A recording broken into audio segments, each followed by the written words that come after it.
fantasy managers, let's move on and let's play a game, man. Let's play a hot and cold game with T Money and me. We're going to do, G-Man does the hot picks. I try to find a player in the middle of the pack, the cheaper DFS play to give you some bargains to start those players. T Money is going to give you cold starters that might be on your bench that you should not, that might be in your starting lineup that you should bench because they're going to break your heart, man. So listen to T Money. And hey, we're recording this on Tuesday. So remember, a lot can change. To my hot quarterback pick, I'm going with Kirk Cousins here, man. 16.6 fantasy points is the prediction. I think he's going to beat that. He played against Green Bay through 277 yards, 23 of 32. Both touchdown throws to Justin Jefferson, who's going to continue to light it up, man. And their new coach loves the passing game. I think they're going to be throwing more. Cousins is only sacked once as well. So facing the Eagles in week 2, only $6,400 on DraftKings to go get Kirk Cousins. He's my hot quarterback pick of the week to overperform. All right. Hey, you know I'm high on Kirk Cousins and those Vikings all year, so I like it. Who you got for the cold? My cold pick of the week is Tua Tagovailoa. Everyone's going to be high on this guy because he just went in and played the Patriots, who I am not high on myself. Tua only had 14.2 points last week in a game that seemed like he would have more and run away with. So now you're telling me he's going to go play versus Baltimore and he's going to have 17.2 versus a better team and a better defense. I don't buy it at all. Baltimore held Joe Flacco, who attempted 60 passes to 1 touchdown and 1 pick. So I don't trust Tua to do much better than that. He's definitely not going to throw 60 passes, and he's probably not going to throw for 300 yards. So I don't trust this Tua projection at all if that's all he can manage versus a mediocre Patriots defense going up against this Baltimore defense now. That's a good pick. That's a good pick, man. I know you're good with these cold picks. Tua finished 20th in the quarterback behind Flacco. Yeah, you're right. He did not do well and could be tough for this week. Let's go to our running backs. I'm going to go for a hot running back pick here. I like Antonio Gibson of Washington to outperform. He's projected at 16.3. He's at the Lions. Washington at the Lion. Hey, babies, all you Gibson fans, he's back, man. He had a great week 1. He had 21 touches. Those Antonio Gibson fans have been waiting for this, man. Yeah. Had 130 yards. He should be in line against Detroit, against the Lions. They allowed 36 fantasy points to the Eagles running backs. Gibson should light this up. I like the buy on DraftKings. $6,200 on DraftKings for Antonio Gibson, my hot running back pick of the week to overperform. Yep. I mean, you're right, man. All these fantasy managers that drafted him and got him at a great value, it seems like, because this guy should have been an early round pick, and now he dropped because of the Brian Robinson stuff and some rumors coming out, but he's proven them all wrong right now. Yeah. Well, let me go to a guy that I've been talking about since day one. Derrick Henry's my cold running back of the week. I think this trend is going to continue. I've been saying it, about preaching it about the Titans in general and the Derrick Henry in fantasy. He's projected 16.5 versus Buffalo this week. That's an elite defense. All right. And he only had 8.2 versus the Giants, who were supposed to have no defense. And he also got leveled. If you saw a clip from last weekend, man, did Derrick Henry get Derrick Henry. He's been getting hit. He's been getting hit in that first game. They were clubbing him. So give me Derrick Henry as a cold running back. I am not high on this guy all year. I've been saying it since day one. Too many miles. This Titans team is not good anymore, and they're too reliant on him. They're going to stuff the box. Buffalo is one of the best defenses, if not the best in the league, and they're going to know what to do. So 16.5, no way. Hey, Derrick Henry, not in the top 20 running backs in fantasy this past week, but T-Money, real quick, what do you think about Dontrell Hilliard, his running back teammate? Dontrell Hilliard, number 6 in fantasy, 2190. Do you think the points go to Dontrell Hilliard, or you don't like anybody in this game? No, I don't like anyone. I just think Hilliard got lucky on a couple passes when he went out for a pass, kind of Yeah. he's kind of like the JD McKissick. Like you're never really going to start the guy, but McKissick could go off for 20 every once in a while because he catches a couple touchdown passes. So I don't trust to start anyone. You have to start Henry on this team, but especially in DFS, I am not riding this Henry train anywhere right now. Hey, well, let's wrap up the hot and cold, going to the receivers. Let's go to the hot receiver that I like to overperform. I'm going Jarvis Landry down there in New Orleans. Ooh. You talked about the New Orleans Bucks game. I just like Jarvis Landry, 9.4 expected points. The guy just got 21. He just got 21 fantasy points. Where did he land in our I'm going to give you a number here.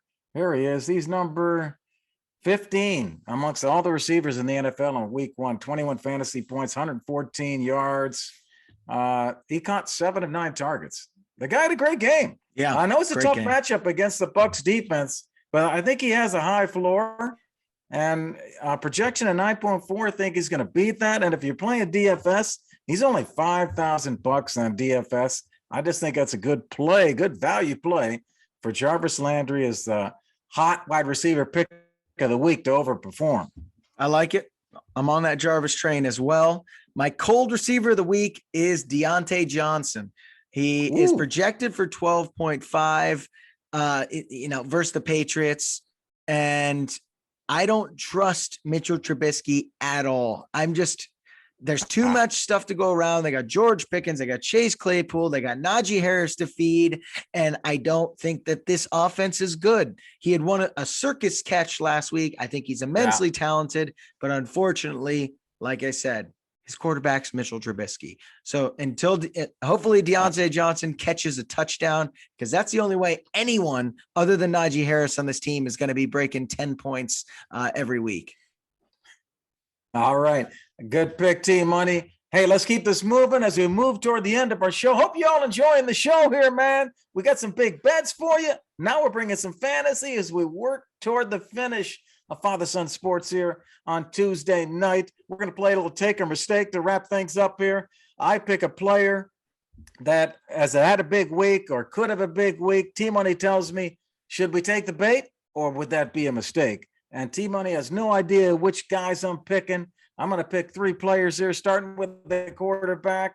And let's talk about Aaron Rodgers, Team Money. He threw for 195 yards in Green Bay's week 1 loss. He ended with no touchdowns, 1 interception, and 5 fantasy points. Can fantasy managers relax and confidently start Aaron Rodgers this week, expecting him to bounce back against the Bears at home? Team Money, is Rodgers a take this week as a starter in fantasy lineups, or would starting Aaron Rodgers this week be a mistake? I would take it. I don't trust Chicago. He usually has their number. I just think it's going to be easy for him to score 2 touchdowns and throw 250 yards. Like, I think he's going to do that, but I don't trust him versus many other teams moving forward. He's at home versus a pretty mediocre team. Their defense isn't good. Like, don't take anything away from this San Francisco game. It was a monsoon. Like, I don't trust anything like that. There was a wind game and a snow game last year where Josh Allen lost to Mac Jones because he threw like 3 passes because it was so horrible conditions. Like, you can't trust games like that. I think Aaron Rodgers will bounce back versus Chicago, but for the full year, if I have him on my team, I'm trying to get rid of him, trying to find a backup, trying to find someone. My God.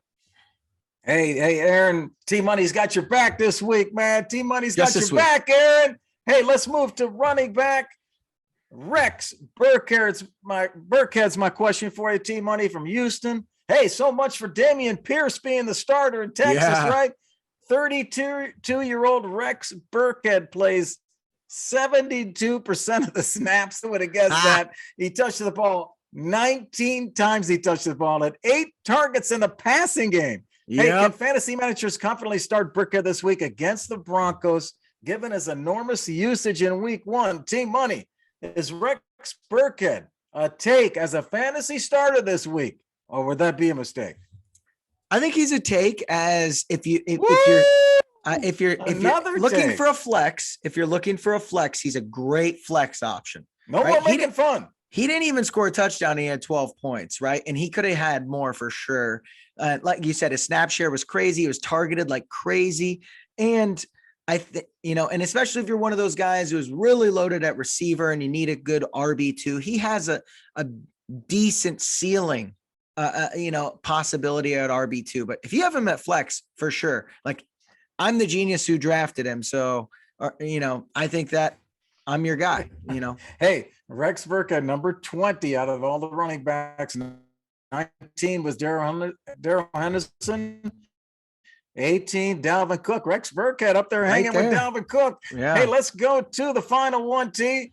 I'm going to go tight end here on you instead of wide receiver. I'm going to ask you about Taysom Hill. Taysom Hill rushed 4 times for 81 yards and a touchdown while catching his lone target for 2 yards in the win over the Falcons. He grabbed 15 fantasy points, and here he is again, jumping back into fantasy relevance. Should fantasy managers grab Taysom Hill off the waiver wire tomorrow after his 15 fantasy points, finishing as a top 3 tight end in week 1 team money?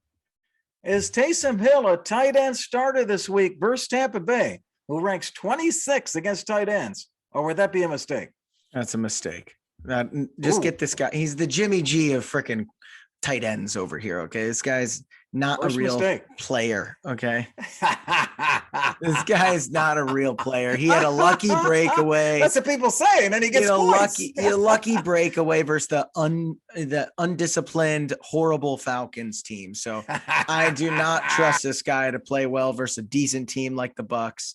And like you said, he had 1 target. If he has 4 rushes and 1 target in every other game this year, he will not break 10 points. So I will not start him. Yeah, 1 reception, 1 target, 2 receiving yards, 1 rush touchdown. They get him the ball at the goal line, man. Okay. So he'll have 8 points even if he scores a touchdown. That's what's going to happen. All right. Team Money, you're very entertaining in the take or mistake, man. I love that. I know the fans love it too. Hey, that's it for today's show. We hope you had fun with us. Hey, we hope you had some great picks that we gave you too, and that you win in the NFL this week. Make sure you check out all of our segments and clips where you consume your content. Look for us at Father, Son, and Holy Sport. Hey, on behalf of Team Money, I'm G-Man. Enjoy the games and good luck with your picks. We'll see y'all next week. All right. Peace.